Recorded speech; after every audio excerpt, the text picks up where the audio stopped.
When I was 14 years old, I started watching a new TV series that's called How I Met Your Mother. In that TV series, there were two characters who I like a lot, and these are Barney and Ted. Ted was a character who usually doesn't leave his comfort zone. On the contrary, Barney was a character who always leaves his comfort zone. And when he sails for a new journey, he always drags Ted along with him too. When their journey ended, when they think about it, they always feel happy.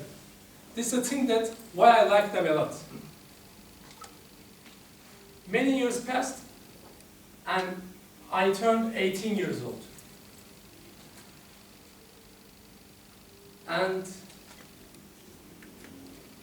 I realized that I always did the same things. I was going to school, I was hanging out with my friends, and that's all. I realized that I was in a loop. To get out of the loop, I attempted to do new things. But every time I canceled these things. Because deep down, I was afraid of leaving my comfort zone. Many years passed, and while I was sleeping, I saw a dream. In my dream, I saw Ted and Barney and their great adventures. Suddenly, I woke up with a great regret. I said inwardly, Berk, do you want to live a life like this?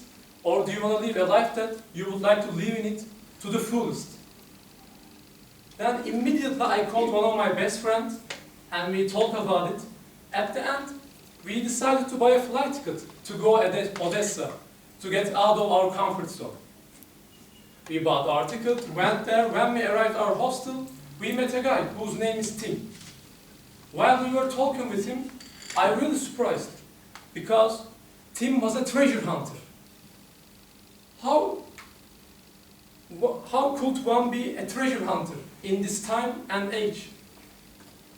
While we were keep talking, he explained us why he was there. Basically, there was a catacomb at the suburb side of Odessa, and he wanted to go there to explore it. A couple of minutes later, surprisingly, also he invited us too. I was really stunned. This is the thing that what we were looking for. But it's a big stage for us. You know, it was really a big step. Nevertheless, we accepted his offer, and next day we prepared all the necessary equipment. Then we hit the road. Finally, we arrived forbidden side of the catacomb. And when I saw that, I was surprised because there were no guards. There were just caution signs. This was surprising for me. Then we started to search for an entry.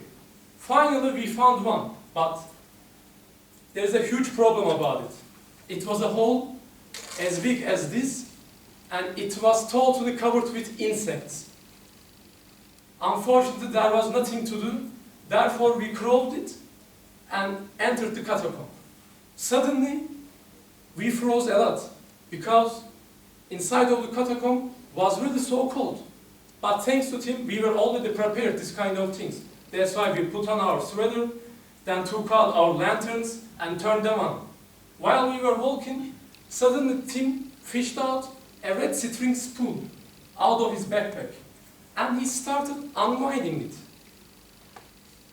We really struggled a lot while we were exploring it because the road inside of the catacomb was really bumpy.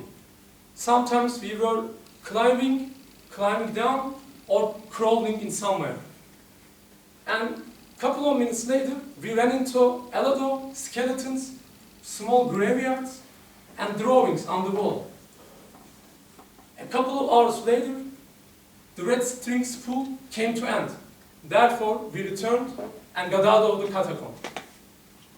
During this journey, I was really scared, excited, and exhausted. But when I think about it, I always feel happy. Because thanks to this journey, I realized that how beautiful life it is. And I experienced the thing that I never thought to do. And last but most importantly, I realized that everyone has their own special thing to get out of the loop, to break the chain. We just don't know where it is or what it is yet. Thank you.